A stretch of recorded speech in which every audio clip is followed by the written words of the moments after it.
It's my baby, it's my love.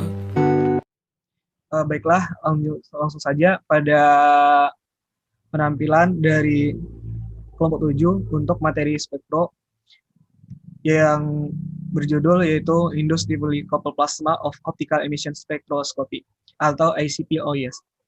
Pada kelompok 7 beranggotakan, yang pertama yaitu Ahmad Muzaki, saya sendiri, yang kedua Bara Abdul Asmi, yang ketiga Fauzia Rahmi, yang keempat Muhammad Fikil Danu, yang kelima Muhammad Zidni, yang keenam Rifda Putri Aditya, yang ketujuh Sri Ningsi.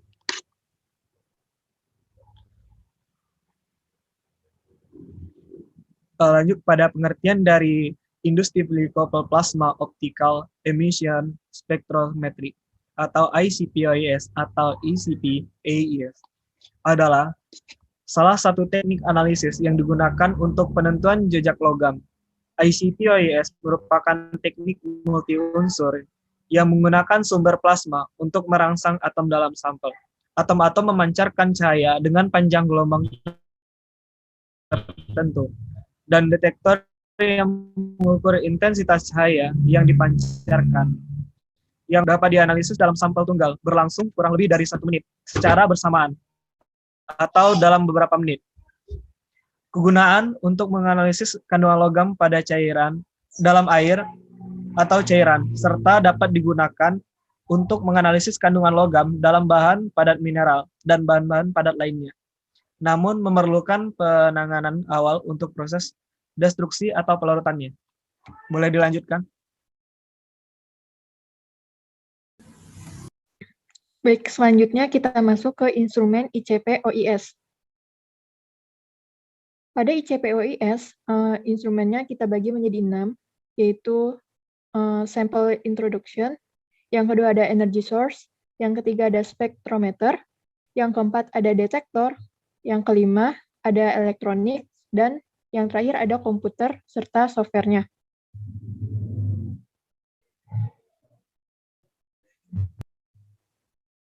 Nah, pembahasan selanjutnya adalah prinsip kerja dari ICP-OES.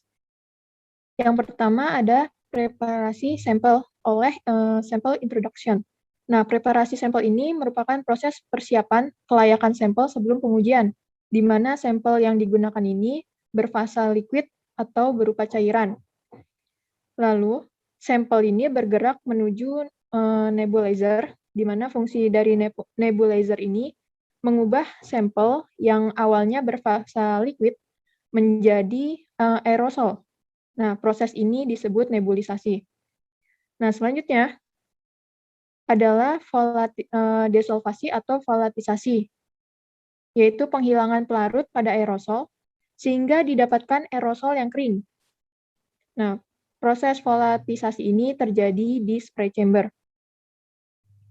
Lalu ada atomisasi, di mana aerosol kering ini selanjutnya akan diatomisasi atau proses perubahan materi menjadi atom-atom yang bebas.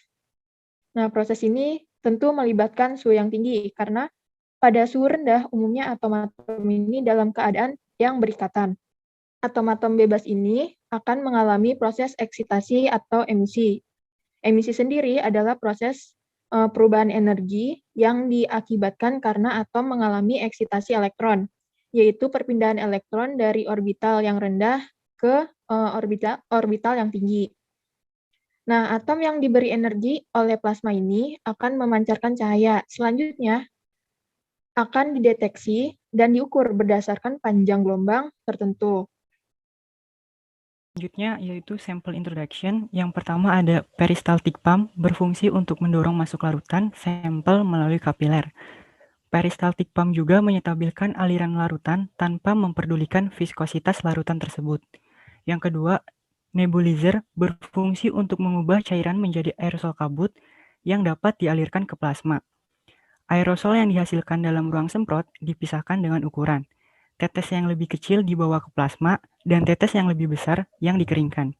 Yang ketiga, spray chamber, berfungsi untuk mentransportasikan aerosol ke plasma. Pada spray chamber ini, aerosol mengalami desolvasi atau volatisasi, yaitu proses penghilangan pelarut sehingga didapatkan aerosol kering yang bentuknya telah seragam. sekitar 1-5% dari larutan total yang digunakan oleh torch sebagai kabut, sisanya 95-99,6% dipompa keluar sebagai limbah buangan. Selanjutnya yang keempat, ada ICP torch. Dari spray chamber, kabut aerosol disuntikan secara vertikal melalui torch menuju plasma. Partikel atau tetesan aerosol tersebut yang masuk ke plasma akan mengurangi menjadi atom dan tereksitasi dari kulit terendah ke kulit terluar. Kemudian atom yang tereksitasi tadi akan kembali ke keadaan awal atau kembali ke kulit terendah dengan mengeluarkan radiasi berupa energi cahaya. Selanjutnya yang kelima, ada radio frekuensi generator yang dimana alat ini menyediakan tegangan 700 sampai 1500 watt untuk menyalakan plasma dengan argon sebagai sumber gasnya. Tegangan ini ditransferkan ke plasma melalui load coil yang mengelilingi puncak dari obor. Next. Yang keenam itu ada spektrometer. Elektron-elektron yang sudah tereksitasi tadi ke tingkat energi yang lebih tinggi akan kembali ke keadaan dasar sambil melepaskan energi yang berupa sinar. Sinar yang dilepaskan masuk ke spektrometer dan oleh grating sinar ini didispersikan menjadi spektrum garis yang spesifik untuk masing-masing atom atau ion yang berada dalam contoh tersebut. Fungsi spektrometer adalah untuk menyebarkan cahaya putih dari plasma ke dalam panjang gelombang.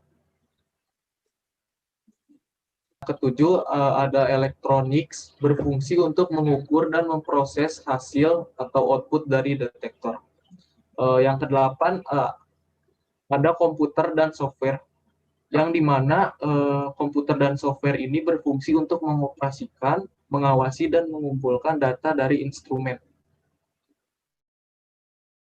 Selanjutnya adalah prinsip dari ICP OIS.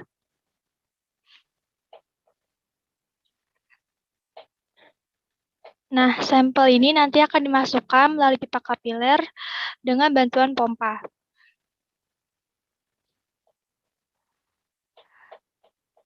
Nah, lalu sampel ini masuk ke nebulizer atau alat yang mengkonversi larutan sampel menjadi butiran kecil. Nah, cara ini diubah menjadi aerosol atau menghancurkan cairan menjadi butiran kecil. Kemudian masuk ke chamber atau pemisah. Nah, ini partikel ini akan dipisahkan. Yang besar akan dipompa ke pembuangan melalui saluran pembuangan itu drain, sedangkan yang partikel kecil itu akan menuju plasma dengan bantuan gas argon.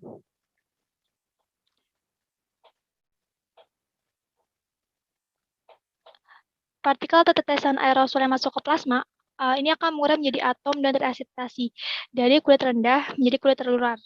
Lalu kemudian akan tereksitasi kembali ke keadaan awal atau kembali ke kulit rendah. Nah, kemudian atom yang tereksitasi ini akan mengeluarkan radiasi berupa energi cahaya. Nah, lalu cahaya ini akan masuk ke detektor dan cahaya dipisahkan berdasarkan perbedaan panjang gelombang oleh prisma. Masing-masing cahaya akan dikonversi menjadi sinyal listrik. Nah, sinyal ini masuk ke recorder dan akan dibaca sebagai intensitas. Selanjutnya, halaman selanjutnya. Nah, ini ada kelebihan dan kekurangan dari ICP OIS. Nah, kelebihannya itu cocok untuk mengukur semua konsentrasi elemen dari voltage sampai ke tingkat komponen utama. Lalu dapat mendeteksi multi unsur secara bersamaan, stabilitas tinggi yang menyebabkan akurasi dan presisi yang sangat baik. Batas deteksi yang sangat baik untuk sebagian besar unsur atau 0,1 sampai 100 Ng per ml. Lalu analisis dengan biaya efektif. Nah, kekurangannya itu adalah kapabilitas yang sedang dalam deteksi dalam konsentrasi rendah, kesulitan menangani senyawa halogen, lalu sangat boros dalam penggunaan gas argon, dan hanya untuk sampel cair.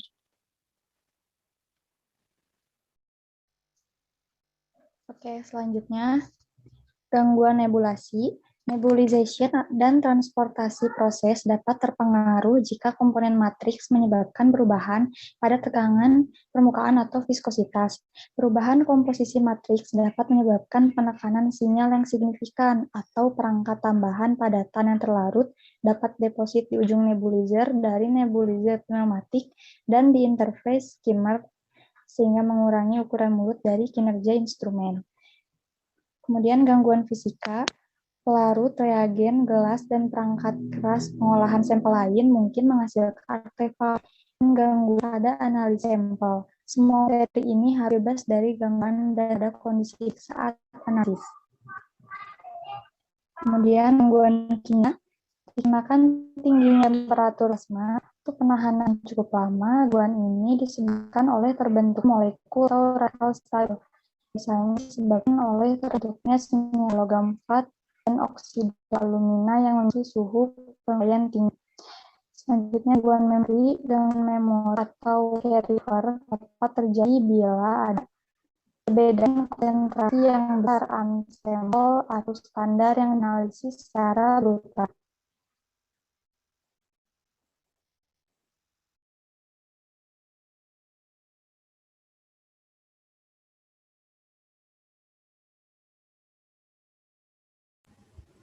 Ya, selanjutnya ada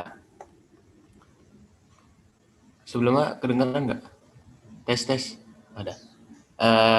ICP-OS ini mendapat predikat waktu analisis yang singkat untuk berbagai elemen dalam waktu bersamaan dan batas deteksi yang rendah sangat diperlukan dalam bidang aplikasi, antara lain bidang mineralogi, pertanian, kehutanan, peternakan, kimia ekologi, lingkungan industri makanan dan minuman, dan kesehatan. Berikut beberapa aplikasi analisis yang pertama dari ICP-OS ini. Pertama, penentuan kadar logam dalam air. Ada Al, Ba, B, Zn, Cd, Cu, Mn, Na, K, Mg, Ca, Pb, Co, Ag, Fe, dan Cr. Untuk penentuan kadar logam dalam tanah, ada Al, Ba, B, Zn, Cd, Cu, Mn, Na, K, Mg, Ca, Pb, Co, Ag, Fe, dan Cr. Lalu penentuan kadar logam dalam biomas. Ada K, Na, Cu, Mn, B, Zn, dan Fe. Sekian dari kelompok kami, kelompok 7. Kurang lebihnya mohon maaf. Wassalamualaikum warahmatullahi wabarakatuh.